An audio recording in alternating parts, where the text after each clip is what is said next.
There's one episode on that podcast where you can just hear the camera fall. And I'm like, no. Oh, I remember that one. Yeah. I think that's episode 10. What is this one? Episode what? I don't know, but we're on. No, it's not the Fear of Being Average podcast. That's It is my not. other podcast. Yeah. This is Two Athletes and a Mic. And a mic. Officially on Spotify, Stitcher. What aren't we on? Is that the gay dating site? Stitcher? I wish this was on Grindr. Grindr, that's it. I wish this was on Grindr. Yeah. When that happens. I'm pretending like I've never been on it. What's Grindr again? What's it? It's Grindr, yeah. Oh, I've never heard of it. Turn off your notifications.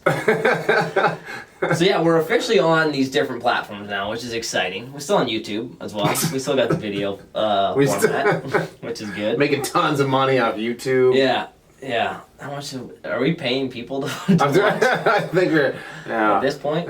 Tim Hortons gift cards. Yeah. What, we're getting paid? No, that's what we pay people to watch our podcast with. Fuck that. I don't know if you knew that, but I've been slipping people gift cards in order to go home and watch the podcast. Why aren't we more than 40 views then? I just ran out of money. Straight up. I bought one gift card and Straight up. 40 times 5, buddy. 40 times 5. adds up real fast. Yeah. But yeah, so that's exciting. So but now we're on officially this cool new platform that we can people have an easier opportunity to watch and listen to what we're saying. Yeah, because due to popular demand, our shit is on Spotify. Yeah, that's the rumor that Spotify contacted us. Absolutely. Said we need your damn 40 views. We're doing okay, but we'd be doing a hell of a lot better with two athletes and a mic. And we're getting new art so that if people go to the podcast on Spotify, we're getting new artwork of you and I and what our actual image is for our podcast. So I want people just to stay tuned for that. Dick pics. The big dick is not mine. Okay. So, didn't I say I wanted to clean this one up? Fluffers on set. And here we yeah, come on. Get working here. You get all day though. We are not using that shot. I swear it was fucking cold that day. But yeah, we're going to get into a couple of hot topics. Hot topic number one. We want to make this into a little bit more of you see the title of the podcast. You know what you're getting from Matt Bacon and Brandon Rynka here. Couple of athletes and health and wellness speakers. You know, we go into corporations, we do this. We get a couple of cool opportunities to do that in the near future. Sorry, not recent, the near future. So we'll go over one thing off the bat. Obviously, that's probably a good way to go about it. One thing at a time. Let's do it. Talk about complainers in life. Complainers. Yeah, people that they just search for opportunities to complain about something. It seems like we're in that. This is the time for it. You like to complain? 21st century, 2019 is the place to be. Why do you say that? Because everyone's fucking complaining. And the minority, which is the complainers, their voice is being heard because the majority doesn't want to complain. So naturally you don't hear the majority because they're not complaining. And now we amplify the minority and we need to hear people complain about the simplest, smallest things. And hey, man, well, we're entitled to complain, but it just seems like it's getting a bit ridiculous where people are complaining about very small, insignificant things that just putting more stress on their life and just putting stress on other people's lives. It's like, hey, man, do you really need to complain about that? I don't think people evaluate how much stress it takes, or causes rather, how much effort it takes to be somebody who complains about shit for both parties involved. All the time. I think, especially in this part of our country, you know, there's a lot of people came from a lot of money. Yeah. And I have, wonderful friends who came from a lot of money who are hard-nosed people. Like they're hard-working people. Even though they might have lived a privileged life or more privileged life growing up, they're not complainers. They're the types of people that, spearhead everything they do. But then there's people who, you're right, they complain about, and I'm sure we could all name 10 of them off the top of our head that just bitch. And I gotta be honest, if you are somebody, like, if you're in my private life, like, complaining at the gym is one thing, right? Like, everybody complains in here with us. In, like, a joking manner? Yeah, but, like, you hear it all the time. You'll never stop hearing how hard things are, or how much my legs hurt, or whatever, right? And not everybody... That's kind of like, you're not really complaining. No, that's what I mean. And I just want to make that, I wanted to make sure that there's a clear difference between that and what we're talking about. Yeah. But it's the people who, if I have somebody in my life who's constantly complaining, I don't want to be around them. No. I don't. I cannot, it sucks the life out of me. Like when you're hanging out with a friend or another couple for an evening, and they're complaining about the heat, then they're complaining about the cold, then they're complaining about their drink not tasting the right way, then they're complaining about, it's like, holy fuck. Yeah. Like, holy fuck. Yeah. Like, it's just exhausting. And where does it go? Like, where's that conversation take you? Just to a shithole of people complaining. Yeah, but or that and then they're one-upping each other. And then they're complaining about their coworkers. They're complaining about their job. They're complaining about their boss. They're complaining about their husband or their wife. It's like, just shut the fuck up and do something about it. It's funny because me and our mutual friend Melissa were talking the other day on the podcast. Actually, my other podcast. Fear Being Average podcast on Spotify as well. Plug it. But we were talking about the same thing, how friends will come out and like you want to be that empathetic ear and listener at times. Okay, it's just part of like the friend game. You have to kind of be that support system for the good and the bad.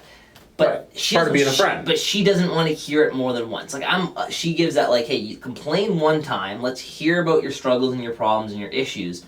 But after that, like we want to come up with a solution. I don't want to have to hear, and she didn't want to hear another time you complain about the same situation, because at that point now you're just wanting to become someone who complains and vents, and you want to you want attention. Yeah, you want attention. You want attention. Yeah, that's why people ultimately people complain, because they want attention. What other reason, honest to God, ask yourself that, like, what other reason is there to complain about something than to just draw attention to yourself? They'll say it's helping them vent and get that off their chest, which it doesn't, because they're coming back the next day doing bullshit. I know. I'm not talking about going to a restaurant, the waiter gets your meal wrong, and then you complain. Like, that's legitimate, right? Like, but I'm talking more about the people who go to a restaurant, waiter gets a meal wrong, they fucking eat it anyways, and they complain the whole time because, and that's just an analogy from different things in life. But those are the types of people that I take issue with, where if you have a problem with another human being,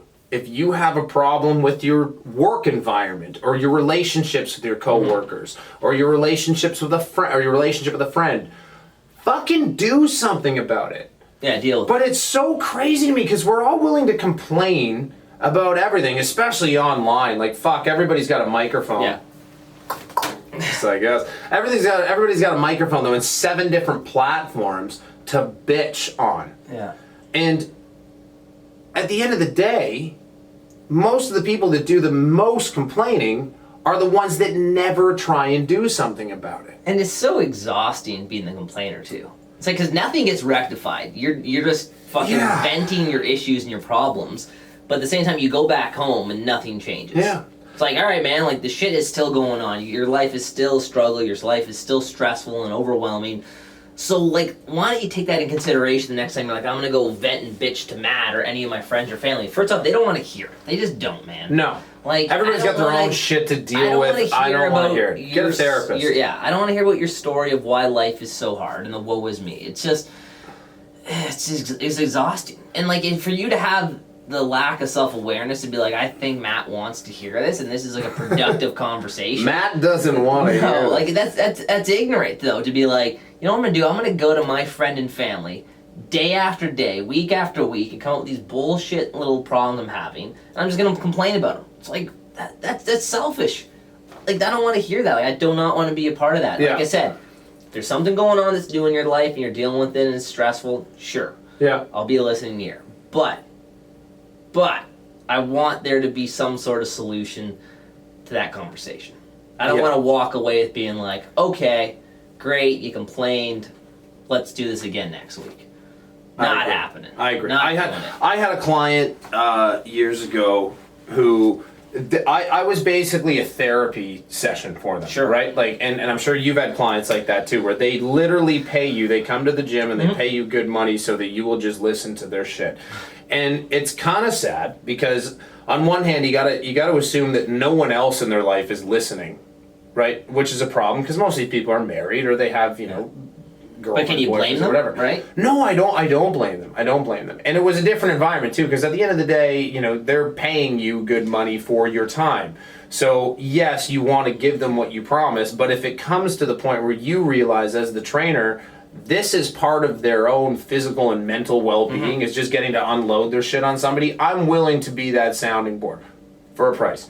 I just want to... For a price. For a high price. I'm not going to sit there and listen to that shit day in, day out for free. No, but who would? Right? I want to be Matt's friend. You gotta pay him in Tim cards. But I will, there's... You know what? I just had a funny thought when you were talking to. I'm like, because I've thought this before. You know what drives me nuts when you ask people how they're doing and people say, they actually respond. Or they they actually give you a real answer. The audacity. The fuck. That was literally where I was going with literally this. Answering that question. Or when they're like, I'm okay. That's the worst. Because then you have to be like, what's wrong, John? You can't be like, okay. Well, it's good to know you're okay. I've had, it's crazy though. I feel actually take that bait. Totally. I feel like there's only two legitimate answers. If somebody goes, Brandon, how you doing? You either go, fucking terrible, and then you talk about why it's terrible. Yeah. Or you're like, I'm good, man. But there can't be an in-between. There can't be like, oh, I'm doing all right. You know, and that's, and here is a fine line, because say my dog died that day. And someone legitimately asked me, like, hey, how's it going? You're fucking terrible that day then. Yeah, or even like... That's a badass day. That's terrible. But you say I got in a car accident. Let's go on something like that. I got rear-ended. And I come in and I'm like, oh, man, I got rear-ended. It kind of sucks. Like, is that the best way to go about it? Like, you'd say I'm having a shit morning. I got rear-ended on the way to work. But it is what it is. End the story. Okay, so you know what I mean? Like, you don't fucking elaborate. You don't bitch about it. Yeah. It's just... How you doing, Brandon? I'm doing fucking terrible today. Oh my God, why is that? And then I'll ask because I'm like, wow, if he's actually doing terrible, I do care. You know what I mean? Like, if somebody's having an awful day, like, yeah, I want to help if I can. Like, I'm not a dick. Maybe I am. I don't know. But I'm not a dick. You're a good guy. You're a good guy. But and you want to have that authenticity too. Like, I don't want to have someone who did get rear-ended. They come and they're like, Matt, the day is great. I got rear-ended. No, it's okay. It's gonna cost me a couple $1,000, but I'm here now. I'm excited to do this. You're like, man, like you're clearly rattled, and you're putting on this fake mask, and it's kind of phony, and I don't really like that, and that's unattractive, and now you're a fucking weirdo to me. So don't do that either. Yeah. Or if you don't, like, genuinely, just out of common courtesy for the person asking, because they're not asking because they really want to know. They're asking because they hope you're good. It's a societal question. Right. It's like, how are you doing? I want and expect you to say, I'm doing just fine, or I'm doing well. Unless you're doing just horseshit. Yeah. And then I want to know because A, I want to help, and B, there's probably an interesting story coming too. And if you're having that bad of a day, then I want to know about it because it might entertain me for 5 minutes. So. and if it is horseshit, we deal with it in that 5-minute period. It doesn't dwell on for the rest of the session or day or the hour. No. It's like we handle it for 5 minutes. You don't bring that sour face through the entire workout. You're drained. You're like, oh, man. No, there's a time and a place, man. Like if you're sitting down and you're having a Starbucks with a friend, and you're like, hey, man, how are you? And they're like, you know what? I'm not great. That's the time and the place. Yeah, you can have that conversation.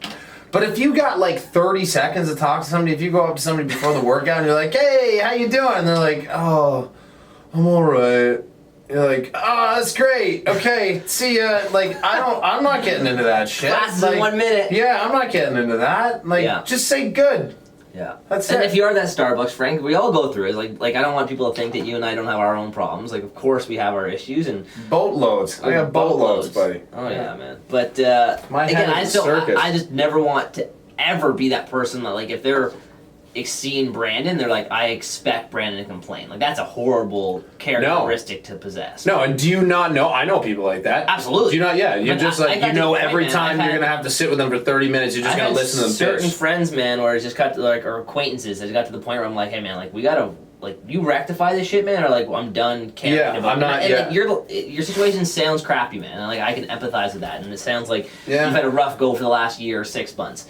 But at the same time, if every conversation we have is used as like down in the dirt and you just crying and moaning and complaining about how you can't fix it, and there's those people too. They'll tell you their problem and then they'll tell you reasons they can't fix it. Yeah. At that point, I'm like, I'm fucking done with this, man. Because I'm giving you so many practical solutions. And there's always an answer to it. There's a rebuttal to it, and it's like, okay, man, like, what are you doing here? Is you just trying to stay in this? Like, you win. You're staying in this shitty situation. Like, you're the winner of this fucking conversation. That you've kept giving me a rebuttal to the point that your life is so shitty you can't get out of it. Yeah.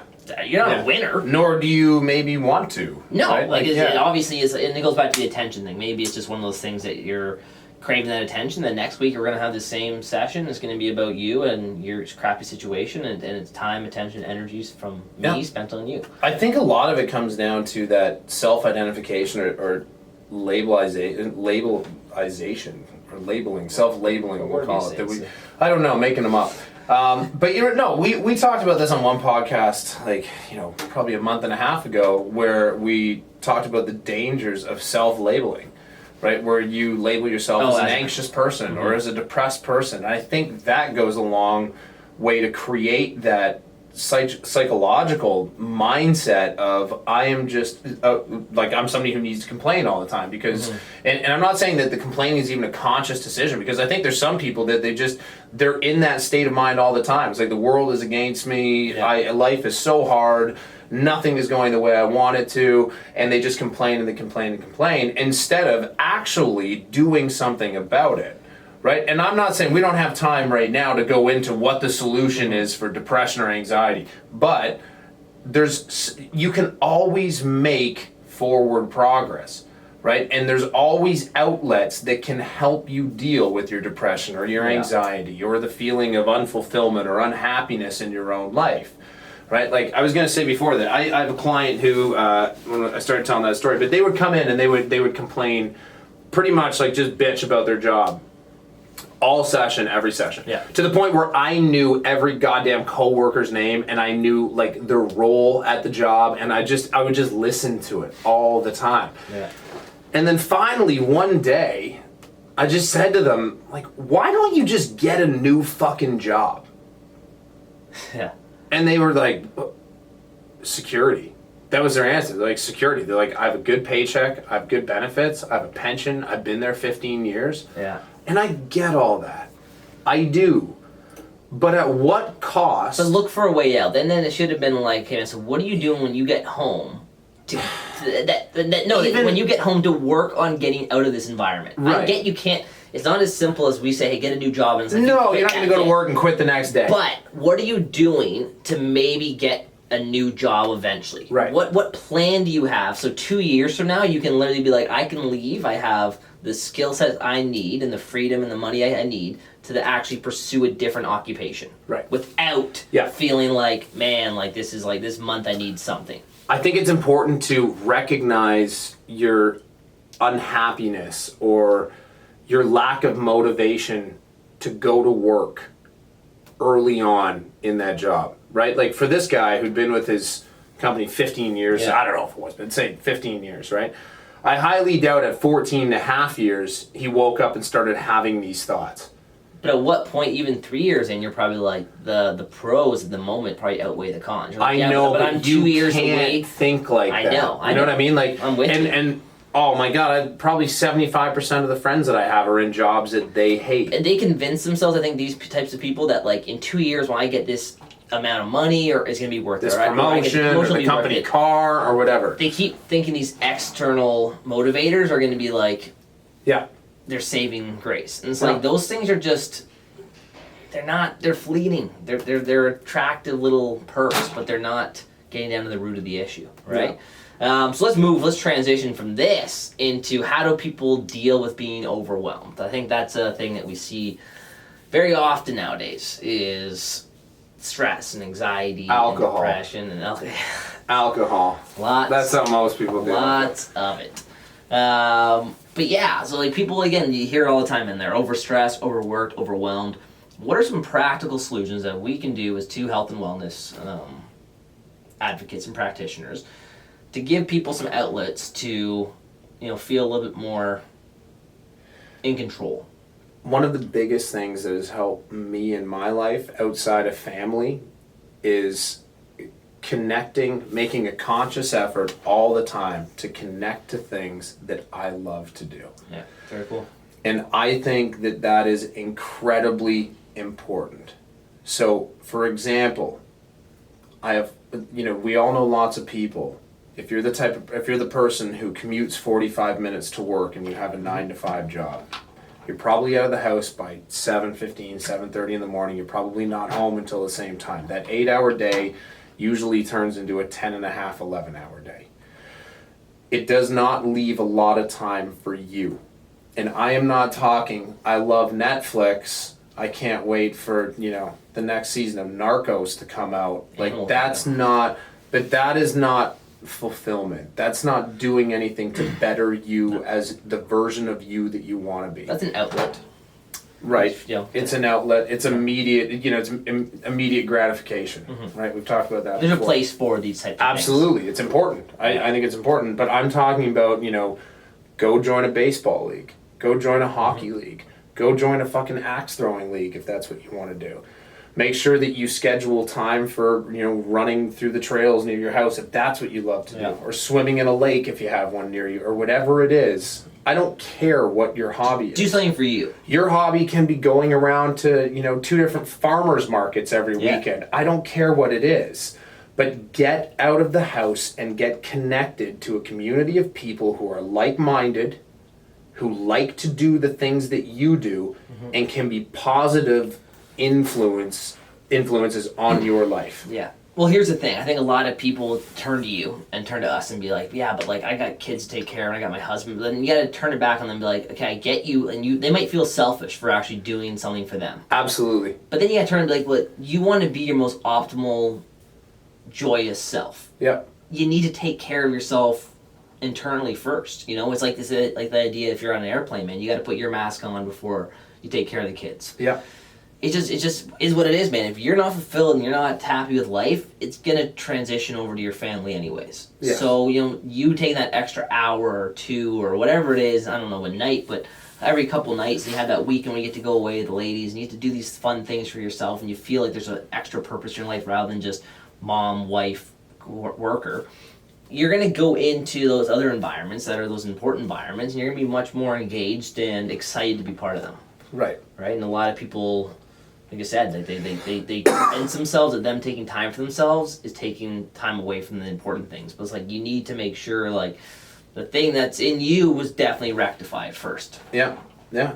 Sense of and sense of community. Yeah. And being part of a community is so important. I really believe that. Like, it can be your immediate community, your residential community. If you have, a lot of friends and your kids have friends, and, you can take, like, I love the place that we live right now because we can take, a dog for a walk and we will run into 8 different families that we know. Matt Bacon likes to talk to people. I do, but but my wife has plenty of friends in the neighborhood too, right? Like, and it's awesome because at the last house that I lived in prior to this in Burlington, I did not have that. Like, it was an older community. 90% of the people there were over fucking 90, and and we didn't really know anybody.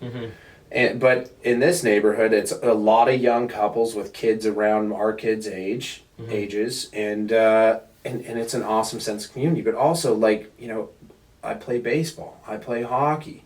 We have this community, in the gym. It's like feeling like you have that sense of connection to a particular group of people. Like when I showed up to play baseball this year, I was on a new team. I didn't know anybody.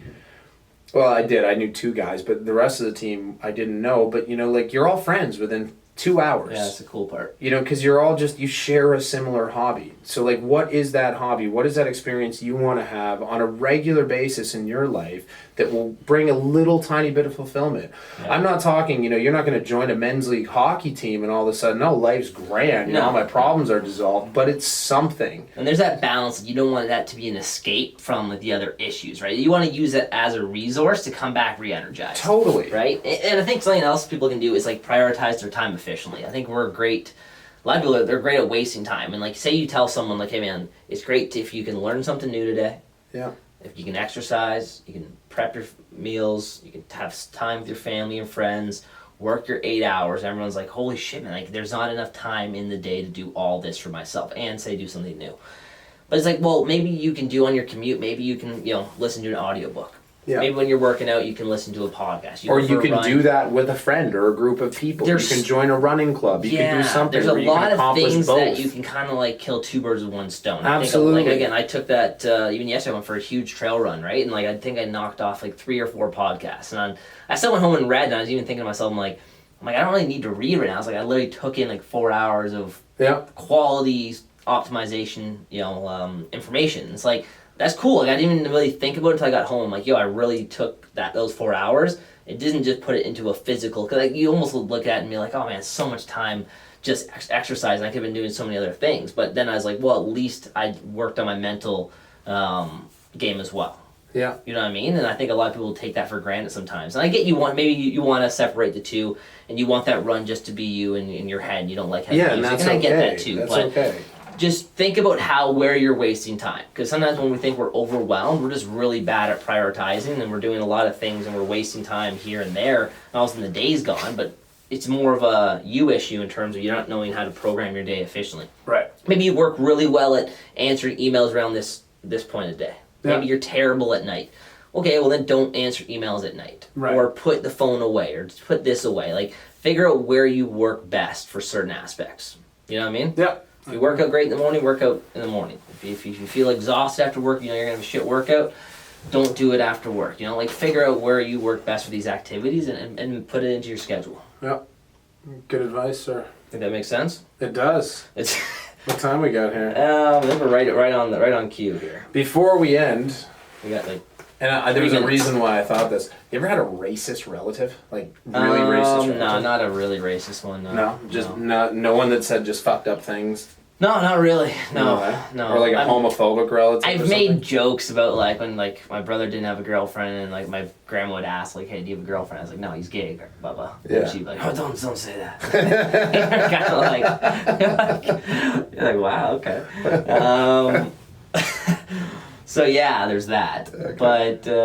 But again, it's that's some funny. racist. I had a few racist. I'm assuming you had a few. I did, but oh man, it made me think. Is when we were talking about people that complain, I just thought, I'm like, I had this aunt. She was my great aunt. Yeah. And just complained about everything. Like, just would, and God bless her. I loved her. She was amazing to me. But damn, she was racist. She was racist, man. I remember, and then I started thinking, because that thought about having these childhood memories of just sitting there and listening to Aunt Ann just bitch away for 7 hours straight. It made me think of this one time. And that's the funny thing. They're probably bitching about shit they can't even control. Like, they're not bitching about black person. It's like, hey man, the black people are going to keep walking.